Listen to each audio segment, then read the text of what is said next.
Okay, good morning. So இன்னைக்கு நம்ம என்ன பண்ண போறோம் அப்படின்னா, unit 1 business organisation and management. So அதில் இருக்கக்கூடிய எம்சிக்யூஸ் பார்க்க போகிறோம். ஸோ ஆல்ரெடி வந்து 6 யூனிட்ஸ் நம்ம முடிச்சாச்சு. ஸோ இப்போ வந்து ஃபர்ஸ்ட் யூனிட்டுக்கான எம்சிக்யூஸ் மட்டும் பார்ப்போம். ஓகேங்களா? ஸோ ஃபர்ஸ்ட் கொஸ்டின் ஆரம்பிக்கலாம். Which of the following is the main objective of business? ஒரு பிஸ்னஸ் உடைய முக்கிய நோக்கம் என்ன அப்படின்னு கேட்குறாங்க. ஆன்சர் பாருங்க.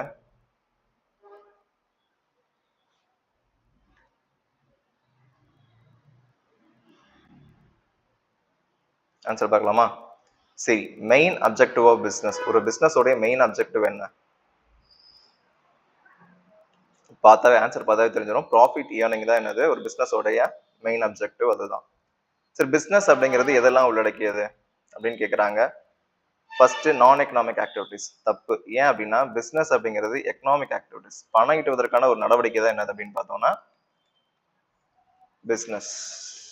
இப்போ இந்த பிஸ்னஸ்க்குள்ள என்னென்ன வரும்? ப்ரொஃபஷனு, அதுக்கடுத்து எம்ப்ளாய்மெண்ட்டு, அதுக்கடுத்து பிஸ்னஸ். இந்த மூணுமே எதுக்காக நம்ம பண்றோம்? பணம் ஈட்டுவதற்காக தான் என்ன பண்றோம் அப்படின்னா, நம்ம ஒரு வேலையில இருக்கோம், இல்லை நம்ம ஒரு ப்ரொஃபஷனலா ஒர்க் பண்றோம், இல்லை நம்ம பிஸ்னஸ் பண்றோம். இது எல்லாமே எதுக்காக அப்படின்னா லாபம் சம்பாதிக்கிறதுக்கு, இல்லை பணம் ஈட்டுவதற்காக மட்டும்தான். ஸோ இப்போ பிஸ்னஸ் இன்வால்வ்ஸ் அப்படிங்கிறது எக்கனாமிக் ஆக்டிவிட்டி தான், இது கிடையாது. அதுக்கடுத்து ரிலீஜியஸ் ப்ராக்டிஸ், இதுவுமே கிடையாது. இது என்ன ஆக்டிவிட்டிஸ்? நான் எக்கனாமிக் ஆக்டிவிட்டி. ஓகேங்களா? நான் எக்கனாமிக் ஆக்டிவிட்டி. சரி, business involves regular production or purchase and sale of goods. ஆமா, பிஸ்னஸ் அப்படிங்கிறது எப்படி நடக்கணும் அப்படின்னா ரெகுலர் பேசிஸ்ல நடக்கணும். எப்படி நடக்கணும்? ரெகுலர் பேசிஸ்ல நடக்கணும். அப்ப ஆன்சர் என்னதுங்க? Option C, regular production or purchase and sale of goods. அதுதான் கரெக்ட். ஓகேங்களா? அதுக்கடுத்து which one of the following is not a characteristics of business அப்படின்னு கேட்டிருக்காங்க. Economic activity. ஆமா. Uncertainty of returns. பிஸ்னஸ்ல எப்போதுமே ப்ராஃபிட் கிடைக்கும் அப்படின்னு சொல்ல முடியாது. ஓகேங்களா? ரிட்டர்ன் வந்து ஒரு நிச்சயத்தன்மை இல்லாதது. Uncertainty of return. ஓகேங்களா? அடுத்து ரெகுலாரிட்டி இன் டீலிங்ஸ். ஆமா, ரெகுலரா பண்ணாதான் அதுக்கு பிஸ்னஸ். இப்போ ஒரு எக்ஸாம்பிளுக்கு, நீங்க ஒரு பழைய டிவி வச்சிருக்கீங்க. ஓகேங்களா? பழைய டிவி வச்சிருக்கீங்க. அதை வந்து என்ன பண்றீங்க அப்படின்னா, ஒரு மதிப்பு 1000 ரூபாய், நீங்க ஒரு 1500 ரூபாய்க்கு ப்ராஃபிட்டுக்கு வித்துடுறீங்க. ஓகேங்களா? இது வந்து பிஸ்னஸ் ஆகுமா? ஆகாது. ஏன் அப்படின்னா பிஸ்னஸ் அப்படிங்கிறது எப்படி நடக்கணும்? ரெகுலரா நடக்கணும். ஓகேங்களா? அப்ப அதுவும் கரெக்ட் தான். அடுத்து நான் ப்ராஃபிட் மோட்டிவ். கண்டிப்பா கிடையாது. பிஸ்னஸோட நோக்கமே என்னதான்? ப்ராஃபிட் ஏர்னிங் தான். ஓகே. அதுக்கடுத்து கீழே இருக்குல்ல, எது எக்கனாமிக் ஆக்டிவிட்டி இல்லை அப்படின்னு கேட்குறாங்க. ஓகேங்களா? பிஸ்னஸ் என்னது? எதுக்காக பண்றோம்? பணம் விட்டுவதற்காக பண்றோம். அது எக்கனாமிக் ஆக்டிவிட்டியா? இப்போ நம்ம ஒருத்தர்ட்ட வேலைக்கு சேர்றோம், அவர் நமக்கு சேலரியோ வேஜஸோ தராரு அப்படின்னா அதுவும் எக்கனாமிக் ஆக்டிவிட்டி தானே? ஆமா. அப்போ ப்ரொஃபஷன், நீங்க வந்து ஒரு சிஏ பண்ணிருக்கீங்க, இல்ல லாயரா ஒர்க் பண்றீங்க, இல்ல டீச்சரா ஒர்க் பண்றீங்க அப்படின்னா நீங்க வந்து என்ன பண்ணுவீங்க? தர்மத்துக்கு வந்து உங்களோட சர்வீஸை கொடுப்பீங்களா? கிடையாது. என்ன பண்ணிப்பீங்க? அதுக்குன்னு நீங்க ஒரு ப்ரொஃபஷனல் சார்ஜஸ் வந்து வாங்கிப்பீங்க. அப்போ இதுவும் எக்கனாமிக் ஆக்டிவிட்டி தான். அப்போ இங்க எது எக்கனாமிக் ஆக்டிவிட்டி இல்லைன்னு கேக்குறாங்களா? அப்போ வர்ஷிப், நீங்க கோயிலுக்கு போறீங்க, சாமி கும்பிடுறீங்க, இது எக்கனாமிக் ஆக்டிவிட்டியா? சாமி வந்து உங்களுக்கு சாமி பணம் கொடுக்குதா? இல்ல நீங்க கோயிலுக்கு போறதுனால பணம் கிடைக்குதா அப்படின்னா கிடையாது. ஓகேங்களா?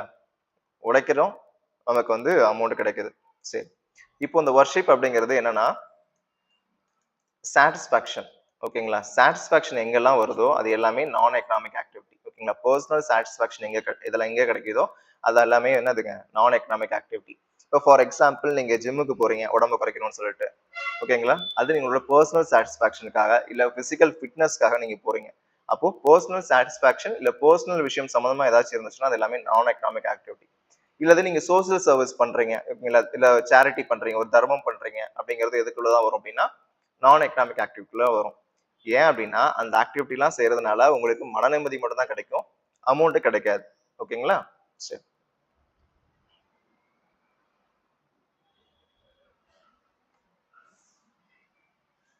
புரிஞ்சுதுங்களா?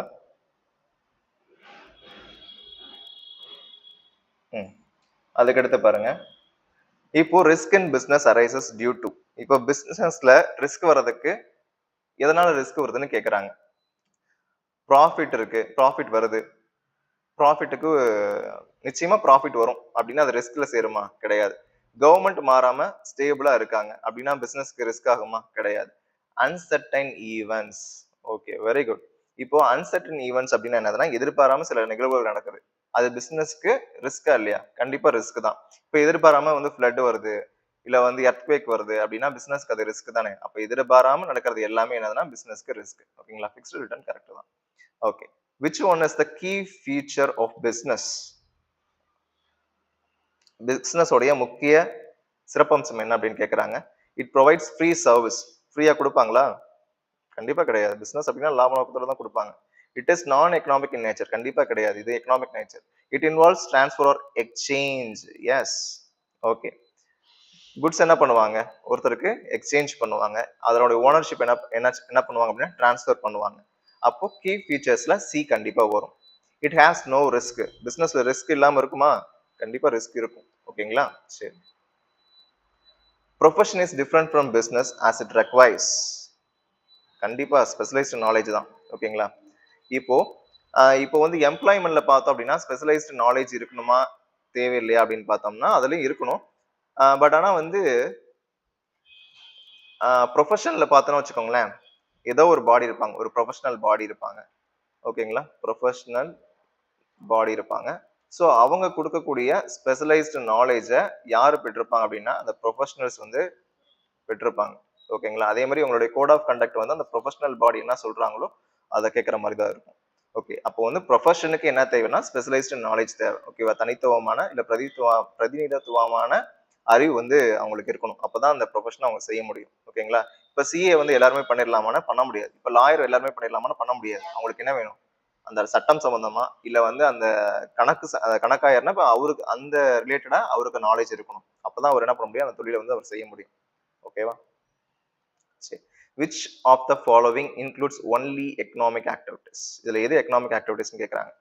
நியூஸ் பேப்பர் படிக்கிறீங்க, பிராக்டிசிங் மெடிசன் மெடிசன் வந்து பிராக்டிஸ் பண்ணிருக்கீங்க, குக்கிங் வீட்டில் வந்து சமைக்கிறீங்க, இதுல வந்து கோயிலில் வந்து போய் சாமி கும்பிட்றீங்க. இதுல எது வந்து எக்கனாமிக் ஆக்டிவிட்டின்னு கேட்கறாங்க. என்ன சொல்லுவீங்க? பிராக்டிசிங் மெடிசன் தான் கரெக்ட். ஓகேங்களா? ஏன் அப்படின்னா நீங்க வந்து டாக்டரா இருக்கீங்க, கண்டிப்பா ஃபீஸ் வாங்குவீங்களா மாட்டீங்களா? வாங்குவீங்கல்ல. அப்ப அது என்ன வரும்? எக்கனாமிக் ஆக்டிவிட்டிலாம் வரும். சரிங்களா? இன் business the reward for risk bearing is. சரி, நீங்க பிசினஸ்ல ஒரு ரிஸ்க் எடுக்கிறீங்க, அதுக்கு உங்களுக்கு என்ன கிடைக்கும்? திருப்பி என்ன கிடைக்கும்? என்ன ரிவார்ட் கிடைக்கும்? ஆப்வியஸா ப்ராஃபிட் தான். சரிங்களா? இது மேக்ஸிமம் எல்லாமே ஒண்ணுதாங்க. ஓகேங்களா? கொஸ்டின்ஸ் வேணா நம்ம எவ்வளவு வேணா கொடுத்துக்கிட்டே இருக்கலாம். பட் எல்லாமே கான்செப்ட் ஒண்ணுதான். ஓகேங்களா? ப்ராஃபிட் ஏர்னிங் பண்றது, பிசினஸ் அப்படிங்கிறது எக்கனாமிக் ஆக்டிவிட்டி தான். நான் எக்கனாமிக் ஆக்டிவிட்டிக்குள்ள என்ன வரும் அப்படின்னா பர்சனல் சாட்டிஸ்பாக்சனுக்காக என்னென்ன பண்றோமோ அது எல்லாமே நான் எக்கனாமிக் ஆக்டிவிட்டிஸ்குள்ள வரும். சரிங்களா? ஸோ திருப்பி திருப்பி இதே தான் வரும். எனக்கு தெரிஞ்சு ஃபர்ஸ்ட் யூனிட்ல 100 கொஸ்டின் படிச்சோம்னா நம்ம எல்லா கொஸ்டின்ஸையும் எந்த கொஸ்டின்ஸ் வந்தாலும் நம்மளால அட்டன் பண்ண முடியும். அதே மாதிரி 10 யூனிட்டுக்கு 100 கொஸ்டின்ஸ், 1000 கொஸ்டின் படிச்சீங்கன்னா நீங்க எந்த கொஸ்டின் கேட்டாலும் நம்மளால அட்டன் பண்ண முடியும். ஓகேங்களா? சரி. Which of the following is an auxiliary to trade? ஆக்சிலரினா ஹெல்ப். ஓகேங்களா? இல்லது துணை. ட்ரேடுக்கு துணை புரியக்கூடிய விஷயம் என்ன அப்படின்னு கேட்குறாங்க. மேனுஃபேக்சரிங், அக்ரிகல்ச்சர், வேர் ஹவுசிங், மைனிங். ஆப்வியஸ்லா நம்ம எதாவது செக் பண்ணுவோம், வேர் ஹவுசிங் தான். ஓகேங்களா? ட்ரேடுக்கு வந்து வேர் ஹவுசிங் ரொம்ப ஹெல்ப்ஃபுல்லா இருக்கு. இப்போ இந்த டைம் ஹிண்ட்ரன்ஸை வந்து எது நீக்குது அப்படின்னா வேர் ஹவுசிங். ஓகேங்களா? நம்ம உற்பத்தி ஒரு டைம்ல பண்ணியிருப்போம், அதனுடைய தேவை இன்னொரு காலகட்டத்தில் இருக்கும் அப்படின்னா இந்த டைம் இடர்பாடுகளை களைவது எது அப்படின்னு பார்த்தோம்னா வேர் ஹவுசிங். ஓகேங்களா? குட்ஸ் சேமிச்சு வைக்கிற இடம் பேர் தான் வேர் ஹவுஸ். சரி. Business includes production only, sale only, both production and sale, none of the above. எது வரும்? கண்டிப்பா ப்ரொடக்ஷனும் பண்ணுவாங்க, சேலும் பண்ணுவாங்க. அப்ப இதுதான் கரெக்ட். சரிங்களா? சரி.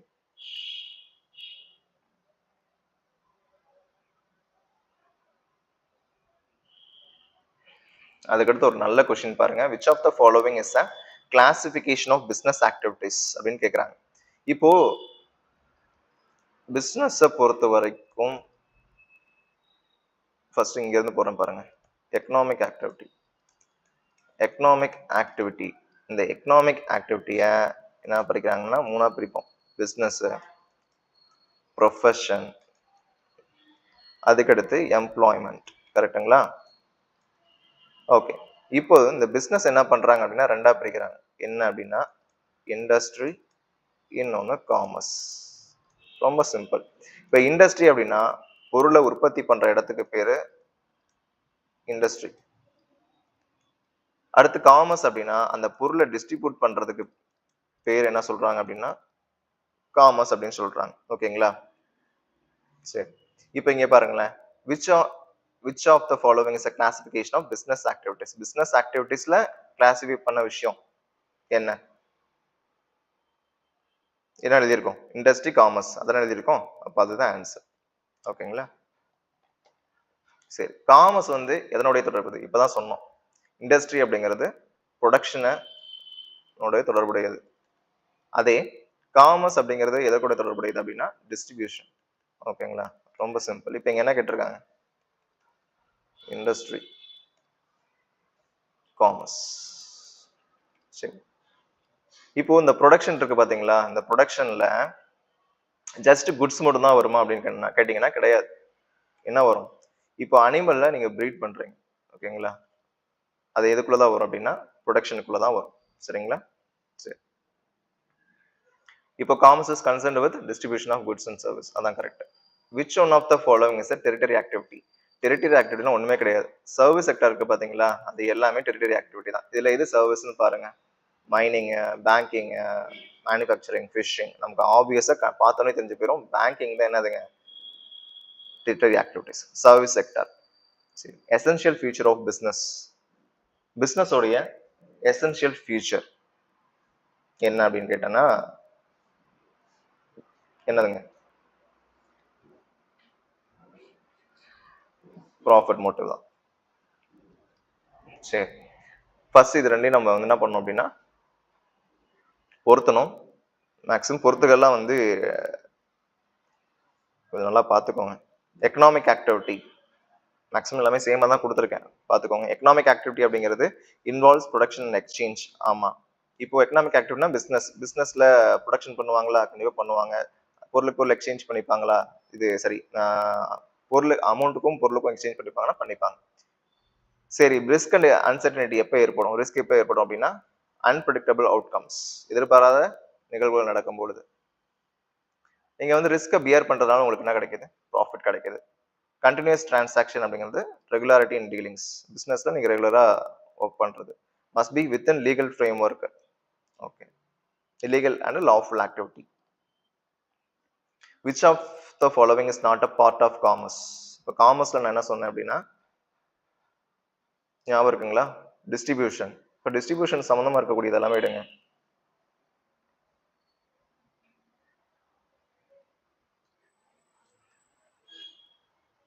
சரி. இப்போ இன்னொன்னு என்ன அப்படின்னா பிசினஸ் அப்படிங்கிறது நம்ம என்ன பிரிச்சோம் அப்படின்னா இண்டஸ்ட்ரி, காமர்ஸ்னு பிரிச்சோமா? இந்த காமர்ஸையும் ரெண்டா பிரிக்கிறாங்க. Trade, AIDS to trade. AIDS அப்படிங்கிறது என்னதுன்னா நத்திங் பட் ஹெல்ப். ட்ரேடுக்கு ஹெல்ப் பண்ணக்கூடிய விஷயம். இப்போ இங்க பாருங்களேன். இப்போ இந்த ரெண்டு காமர்ஸ்ல இந்த ரெண்டு தான். அப்போ not a part of commerce அப்படின்னு கேட்டிருக்காங்க. ஃபர்ஸ்ட் காமர்ஸ்குள்ள வரதெல்லாம் கண்டுபிடிங்க. ட்ரேடு வரும். இந்த எய்ட்ஸ் டு ட்ரேடுக்குள்ள எல்லாமே வரும். அட்வர்டைசிங், வேர் ஹவுசிங், இன்சூரன்ஸ், இந்த மாதிரி எல்லா விஷயம் வரும். ட்ரேடுக்கு ஹெல்ப் பண்ணக்கூடிய எல்லா விஷயமே வரும். இன்சூரன்ஸ் ட்ரேடுக்கு ஹெல்ப் பண்ணுது. ஆமா. ரிஸ்க்கை வந்து பியர் பண்ணிக்குது இன்சூரன்ஸ். வேர் ஹவுசிங் வரும். மேனுஃபேக்சரிங் வராது. ஏன் வராதுன்னா மேனுஃபேக்சரிங்கிறது இண்டஸ்ட்ரி கூட சப் பார்ட். ஓகேங்களா? சரி.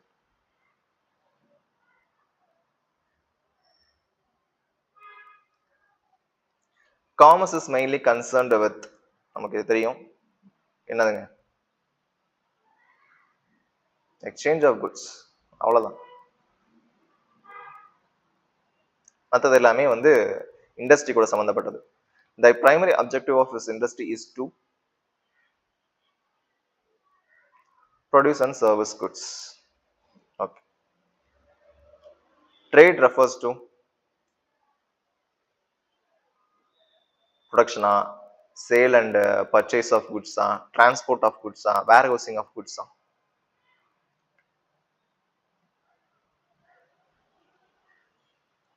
ஓகே. ஒன்றும் கிடையாதுங்க. ட்ரேட் அப்படிங்கிறது என்னது? செல்லிங் அண்ட் பையிங்கா, அதான் கொடுத்துருக்காங்க. ஓகே, சேல் அண்ட் பர்ச்சேஸ் கொடுத்துருக்காங்க. Which of the following is an example of tertiary industry? நல்லா பாருங்க, பேங்கிங் இருக்கு. Okay, repeat questions. Commerce is divided into obvious trade and sorry, commerce வந்து trade and accessories to trade.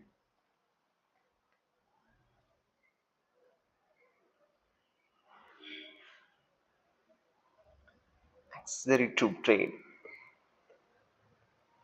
Banking. Which of the following belongs to the category of extractive industry? அதாவது இந்த extractive industry இருக்கு பாத்தீங்களா, பூமியில இருந்து நீங்க எதெல்லாம் வந்து சுரண்டுறீங்களோ அது எல்லாமே எக்ஸ்ட்ராக்டிவ் இண்டஸ்ட்ரி. ஓகேங்களா, ஃபிஷிங் எக்ஸ்ட்ராக்டிவ் இண்டஸ்ட்ரி தான். இப்போ இன்னொன்று சொல்றேன் பாருங்களேன். இப்போ இண்டஸ்ட்ரியில ரெண்டா பிரிக்கிறாங்க. ஒன்று என்ன அப்படின்னா எக்ஸ்ட்ராக்டிவ் இண்டஸ்ட்ரி, இன்னொன்று ஜெனட்டிக் இண்டஸ்ட்ரி. ஓகேங்களா, இப்போ இந்த எக்ஸ்ட்ராக்டிவ் இண்டஸ்ட்ரி அப்படிங்கிறது என்ன அப்படின்னு பார்த்தோம்னா, இந்த பூமியில இயற்கையா கிடைக்கக்கூடிய விஷயங்கள்ல இருந்து மனுஷன் எடுத்துக்கிறதுக்கு பேர் தான் எக்ஸ்ட்ராக்டிவ் இண்டஸ்ட்ரி. அங்க ஹியூமன் எஃபர்ட் இருக்குமானா இருக்காது. ஓகேங்களா, இப்போ ஃபிஷிங் பண்றீங்க, ஃபிஷிங்க்கு நீங்க ஏதாவது இப்போ கடல்ல போய் ஃபிஷ் பண்றீங்கன்னு வச்சுக்கோங்க, ஃபிஷிங் பண்றீங்கன்னு வச்சுக்கோங்களேன், நீங்க மீனுக்கு சாப்பாடு போட்டு மீனை வளர்க்குறீங்களா? கிடையாது. அது இயற்கையே நமக்கு தரக்கூடிய கொடை. அதை என்ன பண்ணிக்கிறோம், நம்ம எடுத்துக்கிறோம். அப்ப இயற்கையா தரக்கூடிய கொடை எல்லாத்தையுமே நம்ம வந்து எடுத்துக்கிட்டோம்னா அதுக்கு பேரு எக்ஸ்ட்ராக்டிவ் இண்டஸ்ட்ரி அப்படின்னு பொருள். ஓகேங்களா, ஜெனட்டிக் இண்டஸ்ட்ரினா ரொம்ப ரொம்ப சிம்பிள். இதுக்கு கண்டிப்பா ஹியூமன் எஃபர்ட் போட்டிருப்பாங்க. இப்போ ஃபார் எக்ஸாம்பிள் ஃபிஷ் ஹேட்சிங், ஃபிஷ் ஹேட்சிங் இருக்குன்னு வச்சுக்கோங்களேன். இப்போ மீனை வந்து பொறிக்க வைக்கிறது. ஓகேங்களா, மீனை வந்து உற்பத்தி பண்றது, ப்ரீட் பண்ண வச்சு அதுக்கப்புறம் நம்ம அதை வித்து லாபம் சம்பாரிச்சோம்னா அந்த இண்டஸ்ட்ரிக்கு பேரு ஜெனட்டிக் இண்டஸ்ட்ரி. ரொம்ப சிம்பிள். எக்ஸ்ட்ராக்டிவ் இண்டஸ்ட்ரினா நம்ம ஹியூமன் எஃபர்ட் வந்து ரொம்ப கம்மியா இருக்கும், இயற்கை தரக்கூடிய கொடையில இருந்து நம்ம எடுத்துப்போம். ஓகேங்களா, இப்போ மைனிங் பண்றோம், நம்ம ஏதாவது ஹியூமன் எஃபர்ட்ஸ் அதுல இருக்கா? அது எடுக்கிறதுக்கு வேணா ஹியூமன் எஃபர்ட்ஸ் இருக்கு. அந்த மைன் பண்றப்ப கோல் கிடைக்குது, இந்த கோல் வர்றதுக்காக நம்ம எதாவது பண்றோம்னா எதுவுமே கிடையாது. அது இயற்கையா நமக்கு தரக்கூடிய கூட அதை நம்ம எடுத்துக்கிறோம், அவ்வளவுதான். ஜஸ்ட் நம்ம எடுத்துக்கிறோம். இதே ஜெனட்டிக் அப்படின்னா ஜெனட்டிக் இண்டஸ்ட்ரியில நம்ம தான் உற்பத்தி ஆகிறதுக்கு நம்ம ஹியூமன் எஃபர்ட் போடுறோம். ஓகேங்களா, அப்ப எக்ஸ்ட்ராக்டிவ் இண்டஸ்ட்ரிங்கிறது இங்க ஃபிஷிங் மட்டும்தான். இதே ஃபிஷ் கேட்சிங்னு கேட்டாங்கன்னா ஜெனட்டிக் இண்டஸ்ட்ரி. ஓகேங்களா, சரி, இந்த டேர்ம் காமர்ஸ் இன்க்ளூட்ஸ், மறுபடியும் once more, trade and aids to trade. Which of the following is included in secondary industry? Second இண்டஸ்ட்ரிக்குள்ள இருக்கக்கூடிய விஷயங்கள் என்ன அப்படின்னு கேட்டிருக்காங்க. கன்ஸ்ட்ரக்ஷன். ஓகேங்களா, செகண்ட் இண்டஸ்ட்ரிக்குள்ள ரெண்டு விஷயம் தாங்க. ஒன்னு மேனுஃபேக்சரிங், இன்னொன்னு கன்ஸ்ட்ரக்ஷன். ரெண்டு மட்டும் தான் வரும். சரிங்களா, சரி. Which of the following activities does not come under industry? இண்டஸ்ட்ரிக்கு கீழே வராத விஷயம் என்னன்னு கேக்குறாங்க.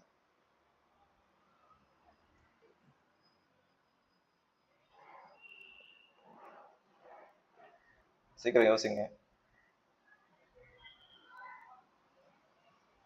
இண்டஸ்ட்ரிக்குள்ள வராத விஷயம் என்ன அப்படின்னா ஆப்வியஸா அட்வர்டைசிங் மட்டும்தான்.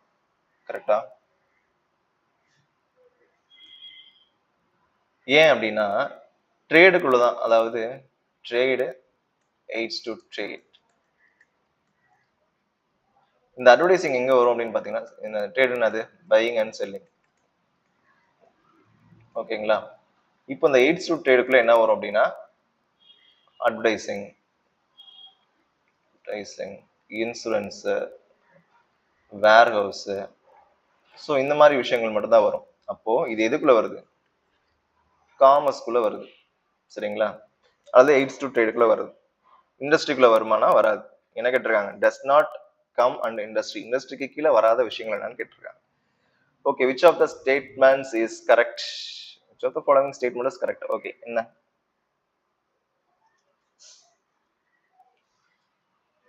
காமர்ஸ் இன்க்ளூட் ஆல் இண்டஸ்ட்ரியல் ஆக்டிவிட்டிஸா? கண்டிப்பா கிடையாது. Trade is broader than commerce. அப்படியா? இல்லையே. ஏன்னா காமர்ஸ்குள்ள தான் என்ன இருக்கு? ட்ரேட் இருக்கு. ஓகேங்களா, சரி.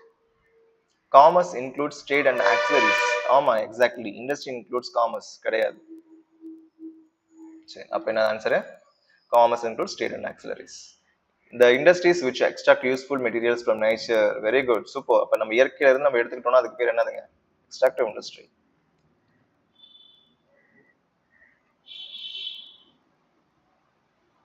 The industries which convert raw materials into finished products.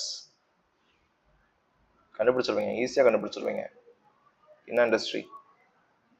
Second industry. Second இண்டஸ்ட்ரிக்குள்ள இது மேனுஃபேக்சரிங். மேனுஃபேக்சரிங், இன்னொன்னு என்ன இருக்கு? கன்ஸ்ட்ரக்ஷன். ரெண்டு தான் இருக்கு. மேனுஃபேக்சரிங் பார்த்தோம்னா ரா மெட்டீரியல்ஸை ஃபினிஷ்டு குட்ஸா மாற்றக்கூடிய இடத்துக்கு பேர் மேனுஃபேக்சரிங் இண்டஸ்ட்ரீஸ். மொத்தமாக செகண்ட் இண்டஸ்ட்ரி. செகண்ட் இண்டஸ்ட்ரி இதுக்குள்ளதான் மேனுஃபேக்சரிங் அண்ட் கன்ஸ்ட்ரக்ஷன் இருக்கு. Okay. Which of the following not an auxiliary to trade? Banking அப்படிங்கிறது சர்வீஸ் வரும், இன்சூரன்ஸ் அப்படிங்கிறது சர்வீஸ் வரும், டிரான்ஸ்போர்ட் அப்படிங்கிறது சர்வீஸ் வரும். மைனிங் என்ன இண்டஸ்ட்ரி? அதே எக்ஸ்ட்ராக்டிவ் இண்டஸ்ட்ரி, இண்டஸ்ட்ரிக்குள்ள வரக்கூடிய விஷயம். ஓகேங்களா? புரிஞ்சுதா? இப்போ மைனிங் மட்டும் தான் வராது, அதான் answer. First extractive industry, removal of materials from nature, ஆமா. Genetic industry, breeding and reproduction, very good. Manufacturing industry, conversion of raw materials into goods, very good. Commerce அப்படிங்கிறது trade and access to trade, okay. Trade அப்படிங்கிறது buying and selling of goods and service, அவ்வளவுதான். ஆக்சுவலா இது என்ன அப்படின்னா, இவ்வளவு தூரம் படிச்சோம் இல்லைங்களா, அது மொத்தமா ஒரே இடத்துல கொடுத்துட்டாங்க பாத்தீங்களா. Primary objective of the business is profit earning. The economic objective, very good. அதே கொஸ்டின் தான் மறுபடியும், profit maximisation. Which one is not a social objective of business? இப்போ நிறைய அப்ஜெக்டிவ்ஸ் ஆஃப் பிஸ்னஸ் இருக்கு, ஓகேங்களா. அப்ஜெக்டிவ் ஆஃப் பிஸ்னஸ் அப்படிங்கும் பொழுது human objective என்ன, சோசியல் அப்ஜெக்டிவ் என்ன, நேஷனல் அப்ஜெக்டிவ் என்ன, இப்படின்னு நிறைய இருக்கு. இப்போ இந்த ஹியூமன் அப்ஜெக்டிவ் அப்படிங்கிறது என்ன அப்படின்னு பாத்தீங்கன்னா, அந்த எம்ப்ளாயிஸ் இருப்பாங்களா பாத்தீங்களா, ஒரு பிசினஸ்ல வேலை செய்யக்கூடிய எம்ப்ளாயிஸ், அவங்களுடைய வெல்ஃபேர் சம்பந்தமா இருக்கக்கூடியது எல்லாமே ஹியூமன் அப்ஜெக்டிவ்ல வரும். இதே சொசைட்டியோட பெனிஃபிட்ஸ்க்கு வர்றது எல்லாமே சோசியல் அப்ஜெக்டிவ்ஸ்ல வரும். நேஷனல் அப்ஜெக்டிவ்ஸ் அப்படிங்கும் பொழுது ஒட்டுமொத்த நாட்டுக்கு உபயோகப்படக்கூடிய நோக்கங்கள் எல்லாமே நேஷனல் அப்ஜெக்டிவ்ஸ்ல வரும். ஓகேங்களா. இப்போ ஃபார் எக்ஸாம்பிள் எம்ப்ளாய்மெண்ட் இருக்குன்னு வச்சுக்கோங்களேன். எம்ப்ளாய்மெண்ட் எது சம்பந்தப்பட்டது அப்படின்னா நேஷனல் லெவல்ல இருக்கக்கூடிய ஒரு டேர்ம். ஓகேங்களா. இப்போ அது சோசியல்லே வருமானா ஆப்வியஸா வரும். ஓகேங்களா. ஆனா நம்ம இப்படி கேட்டகரைஸ் வைஸ் பிரிக்கும் பொழுது அது பார்த்தோம்னா நேஷனல்ல வர்றதான் பொருத்தமா இருக்கும். ஓகேங்களா. எம்ப்ளாய்மெண்ட் அப்படிங்கிறது நேஷனல் லெவல்ல தான் வரும். சரி, இப்ப பாருங்க, சோசியல் அப்ஜெக்டிவ் இது சொசைட்டிக்கு சம்பந்தப்பட்டது இல்லாம ஏதாச்சும் இருக்கான்னு பாருங்க.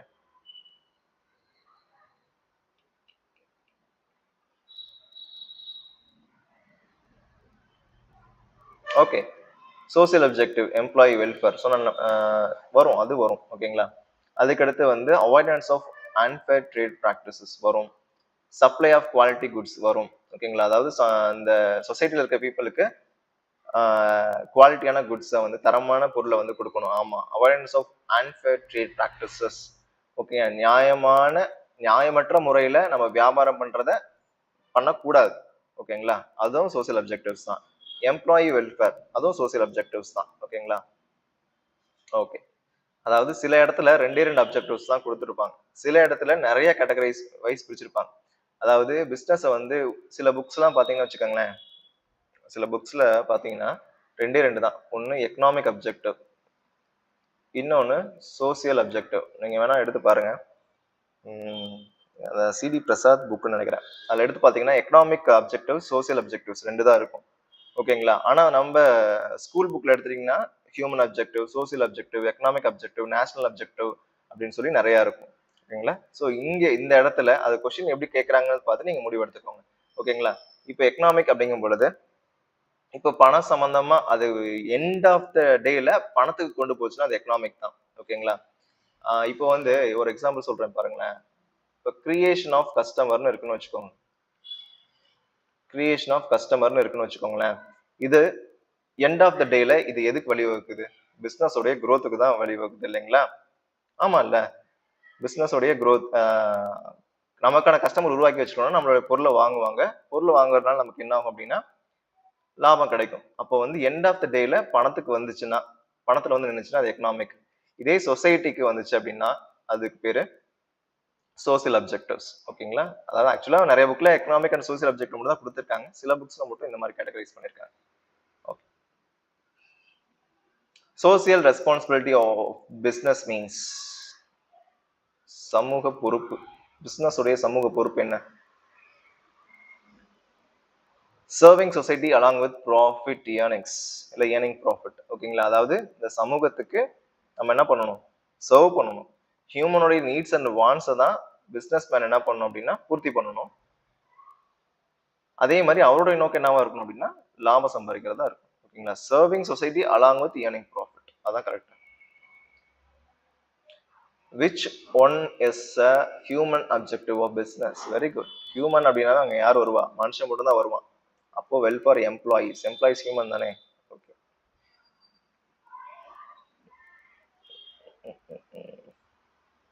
ஹியூமன் அப்ஜெக்டிவ்ஸ் முடிச்சிட்டோமா? ஓகே. அதுக்கடுத்து சோசியல் ரெஸ்பான்சிபிலிட்டி இஸ் டுவர்ட்ஸ். ஒரு பிசினஸ் வந்து சமூக பொறுப்புடன் உள்ள ஒரு நபரா இருக்கணும்.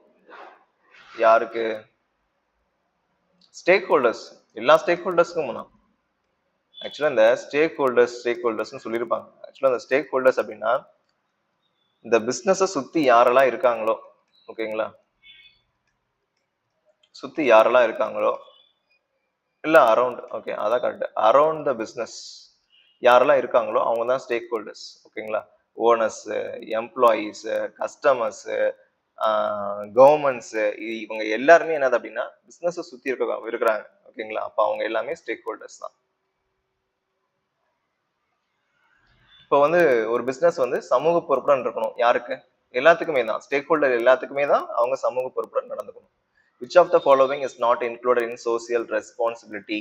Not included in social responsibility. சமூக பொறுப்புல இன்க்ளூட் பண்ணாத ஒரு விஷயம் என்ன அப்படின்னா எவேஷன் ஆஃப் டாக்ஸ். பார்த்தோன்னே கண்டுபிடிச்சிடலாம் தான். மேக்ஸிமம் டிஆர்பி இப்படி தான் கேட்பாங்க. ரொம்ப சிம்பிளா தான் கேட்பாங்க. நீங்க பேசிக்ஸை மட்டும் தெரிஞ்சுக்கிட்டா போதும். ஓகேங்களா? கான்செப்சுவலா ஃபேக்சுவலா படிச்சுட்டு போங்க. You will get success. Okay. வரி ஏய்ப்பு செய்யக்கூடாது. பண்ணலாமா? அது சமூக பொறுப்பா? கிடையாது. கவர்மெண்ட்டுக்கு என்ன பண்ணணும்? நியாயமா டாக்ஸ் கட்டிடணும். அதான் சமூக பொறுப்பு. என்வாயன்மெண்ட் ப்ரொடக்ஷன் வரும், ஃபேர் வேஜஸ் கொடுக்கணும் எம்ப்ளாயிஸ், கன்சூமர் ப்ரொடக்ஷன் பண்ணணும். ஓகே, அதெல்லாம் okay. Business should serve society by. எப்படி எப்படி வந்து சொசைட்டிக்கு நம்ம சர்வ் பண்ணலாம்? Producing quality goods at fair prices. ஆமா, தரமான பொருளை உற்பத்தி பண்ணி நியாயமான விலையில கொடுக்கறது தான் ஒரு பிசினஸ் ஒரு சொசைட்டிக்கு செய்யக்கூடிய சர்வீஸ் நம்ம சொல்லலாம். சரி, இது ரொம்ப முக்கியம்.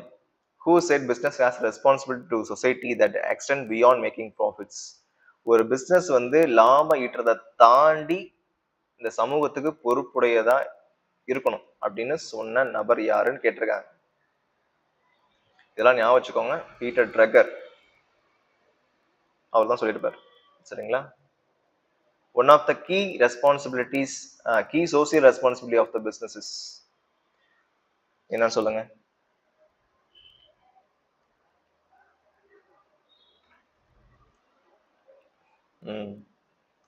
Providing safe working conditions.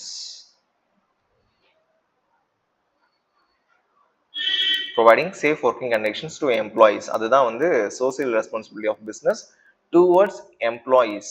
ஓகேங்களா? சரி, இதுதாங்க ஒரு தடவை வந்து பிஜிடிஆர்பில கேட்ட கொஸ்டின். 2019 நினைக்கிறேன். I think so. 2019 இல்ல 2020 தெரியல. பட் ஆனால் கேட்டிருக்காங்க, ஒரு தடவை கேட்டிருக்காங்க. சிஎஸ்ஆர் வந்து stands for corporate social responsibility. Okay, அதான், இதெல்லாம் மறந்துடாதீங்க, எல்லாம் முக்கியமான term. Which of the following acts made CSR mandatory for large companies in India? பெருநிறுவனங்களுக்கு கார்பரேட் சோசியல் ரெஸ்பான்சிபிலிட்டி கட்டாயமாக்கப்பட்டது எந்த சட்டத்தின் படி அப்படின்னு கேட்டிருக்காங்க. Guess your answer. Companies act 2013. ஓகேங்களா? அதே மாதிரி ஃபர்ஸ்ட் ஏப்ரல் 2014ல இருந்து சிஎஸ்ஆர் வந்து கண்டிப்பா இம்ப்ளிமெண்ட் பண்ணணும் அப்படின்னு சொல்லியிருக்காங்க. அதே மாதிரி CSR mandatory for large companies அப்படின்னு சொன்ன சட்டம் என்ன அப்படின்னு பார்த்தோம்னா 2013. எப்போ நடைமுறைக்கு வந்துச்சுன்னா ஃபர்ஸ்ட் ஏப்ரல் 2014. ஓகே, இன்னொன்னு என்ன சொல்லணும் அப்படின்னா, இந்த சிஎஸ்ஆரை பொறுத்த வரைக்கும் கம்பெனிஸ் ஆக்ட்ல செக்ஷன் 135 இது என்ன சொல்லியிருக்கு அப்படின்னா சிஎஸ்ஆரை பத்தி சொல்லியிருக்கு. செக்ஷன் 135 இதுக்குன்னு சில கேட்டகரிஸ் இருக்கு. நான் அது கீழே இருக்கு, நான் உங்களுக்கு சொல்றேன். Which of the following is an ethical responsibility of business? ஒரு பிசினஸ் வந்து பிசினஸோட எத்திக்கல் ரெஸ்பான்சிபிலிட்டி என்ன?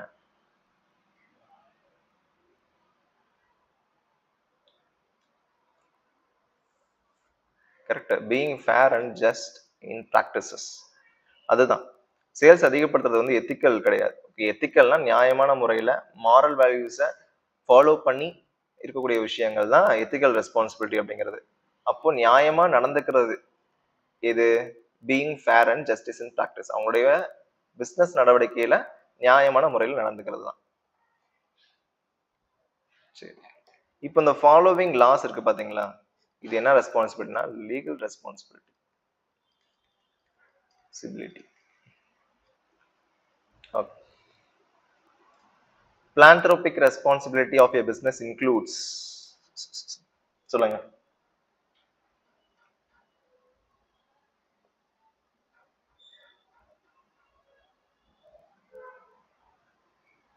பிளான்த்ரோபிக்னா என்னதுங்க? பிளான்த்ரோபிக்னா என்னன்னா தர்மம் பண்றது. ஓகேங்களா? இதுல எது அதுக்கு சம்பந்தமா இருக்குன்னு பாருங்களேன். Donating for social causes. ஓகேங்களா? சமூகத்தில் ஏற்படக்கூடிய நிகழ்வுகளுக்கு டொனேட் பண்றது, தர்மம் கொடுக்கறது தான் பிளான்த்ரோபிக் ரெஸ்பான்சிபிலிட்டி. கண்டிப்பா கரோல் மாடல்ல கண்டிப்பா ஒரு கொஸ்டின்ஸ் வரும். ஓகேங்களா? எழுதி வச்சுக்கோங்க.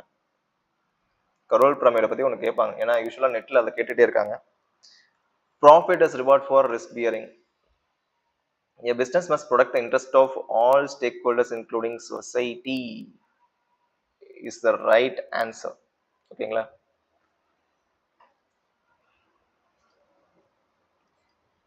இந்த ப்ரொடக்ட் த இன்ட்ரெஸ்ட் ஆஃப் நம்ம நிறைய இடத்துல பார்த்துருப்போம்.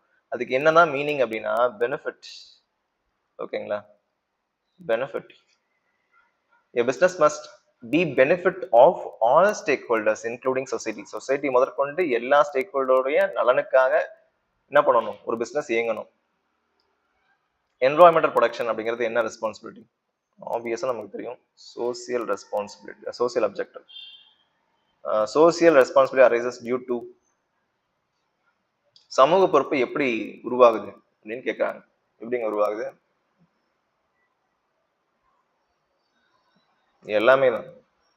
கன்சியூமரிசம், கவர்மெண்ட் ப்ரெஷர், எத்திக்கல் கன்சைஸ்னஸ், இது எல்லாத்தினாலையும் தான் ஒரு சோசியல் ரெஸ்பான்சிபிலிட்டி அப்படிங்கிறது உருவாகுது. ஓகேங்களா? ஆக்சுவலாக பார்த்தோன்னு என்ன தோணும் அப்படின்னா எத்திக்கல் கன்சைஸ்னஸ் தான் வந்து சோசியல் ரெஸ்பான்சிபிலிட்டி உருவாகாத காரணம் அப்படின்னு நம்ம நினைப்போம். நான் கவர்மெண்டோட ப்ரெஷர் ஒரு காரணம் இல்லைங்களா? கவர்மெண்ட் என்ன சொல்லியிருக்காங்க? ஸோ அந்த சட்டம் என்ன சொல்லுது அப்படின்னா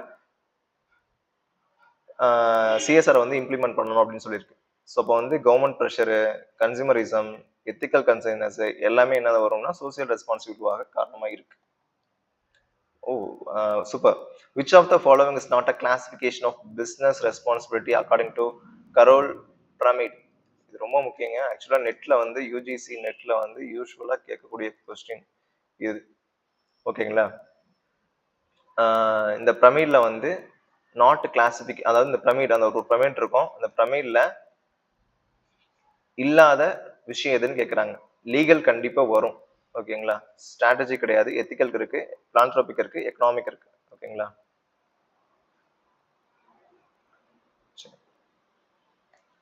top most responsibility in Carroll pyramid of CSR அப்படிங்கிறது எதுல வரும்? பிளான்த்ரோபிக். ஓகேங்களா? இந்த பிரமிட் போட்டுறேன்.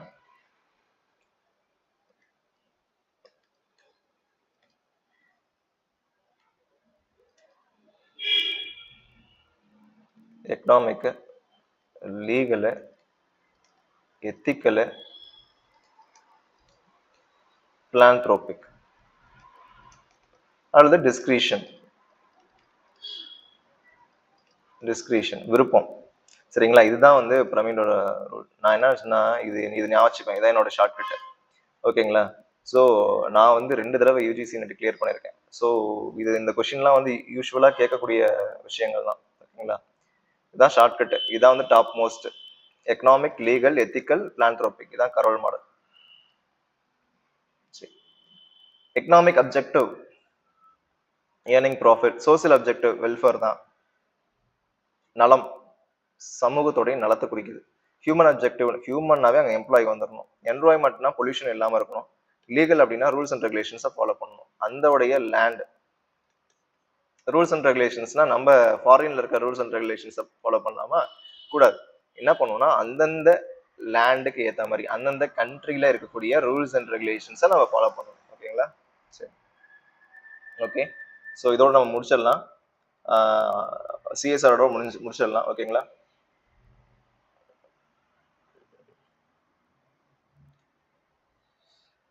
CSR provisions under the Companies Act 2013 applied to companies which meet any one of the following criteria in the preceding financial year. ஓகேங்களா? அதாவது கீழ்கண்டதுல எந்த ஒரு விஷயத்த ஒரு கம்பெனி மீட் பண்ணனா, ஓகேங்களா, சிஎஸ்ஆர் கண்டிப்பா அவங்களுக்கு அப்ளை ஆகும்னு கேக்குறாங்க. கண்டிப்பா நெட் ஒர்த் வந்து 500 கோடிக்கு மேல. ஓகேங்களா? நெட் ஒர்த் 500 கோடிக்கு மேல, அதாவது கிரேட்டர் தன். ஓகேங்களா? டேர்ன் ஓவர் 1000 கோடிக்கு மேல, நெட் ப்ராஃபிட் 5 கோடிக்கு மேல இருந்துச்சு அப்படின்னா கண்டிப்பா இந்த 3 இருந்துச்சு அப்படின்னா கண்டிப்பா அவங்க என்ன பண்ணணும்னா சிஎஸ்ஆர் கமிட்டியை வந்து ஏற்படுத்தியிருக்கணும். ஓகேங்களா? சிஎஸ்ஆர் கமிட்டியை அவங்க ஏற்படுத்தியிருக்கணும். அதே மாதிரி 3 ப்ரிசீடிங் ஃபினான்ஷியல் இயர்ல அவங்க ஏர்ன் பண்ண ஆவரேஜ் நெட் ப்ராஃபிட்ல they have to spend 2%, 2% என்ன பண்ணணும், ஸ்பெண்ட் பண்ணணும். அதாவது நெட் ஒர்த் 500 கோடிக்கு மேல இருந்துச்சுன்னா, சேல்ஸ் 1000 கோடி ரூபாய்க்கு மேல இருந்துச்சுன்னா, நெட் ப்ராஃபிட் 5 கோடி ரூபாய்க்கு மேல இருந்துச்சு அப்படின்னா ஒரு ஃபினான்ஷியல் இயர்ல அவங்க என்ன பண்ணணும், சிஎஸ்ஆர் கமிட்டியை வந்து அவங்க கண்டிப்பா போடணும். அதே மாதிரி 3 நிதி ஆண்டுகளுக்கு, அதாவது முன்னாடி நடந்த 3 நிதியாண்டுகள்ல அவங்க ஈட்டின நெட் ப்ராஃபிட்ல 2% ஆவரேஜ் நெட் ப்ராஃபிட், இதை நல்லா ஞாபகம் வச்சுக்கோங்க. ஆவரேஜ் நெட் ப்ராஃபிட்ல அவங்க 2% என்ன பண்ணணும், செலவு பண்ணணும். ஓகேங்களா? The term corporate social responsibility was coined by, இது மேக்ஸிமம் எந்த டெஸ்ட் பேட்ச்லயும் வச்சிருக்க மாட்டாங்க, ஹவார்ட் ஆர் பவன். அவர் தான் என்ன பண்ணாரு அப்படின்னா அந்த சிஎஸ்ஆர் அப்படிங்கறத ஃபர்ஸ்ட் காயின் பண்ணாரு. ஆக்சுவலி இது ஒரு வாட்டி கேவிஎஸ் எக்ஸாம்ல வந்து கேட்ட கொஸ்டின். ஓகேங்களா? கேந்திரிய வித்யாலயா. ஸோ அந்த எக்ஸாம்ல வந்து கேட்ட கொஸ்டின். ஸோ ஓகே, இது வரைக்கும் நம்ம என்ன பார்த்தோம் அப்படின்னா கார்பரேட் சோசியல் ரெஸ்பான்சிபிலிட்டி வரைக்கும் பார்த்துருக்கோம். ஸோ பேலன்ஸ் வந்து இன்னும் நிறைய கொஸ்டின்ஸ் இருக்கு. ஸோ அதை எல்லாத்தையும் நம்ம பார்க்கலாம். ஓகேங்களா? தேங்க்யூ.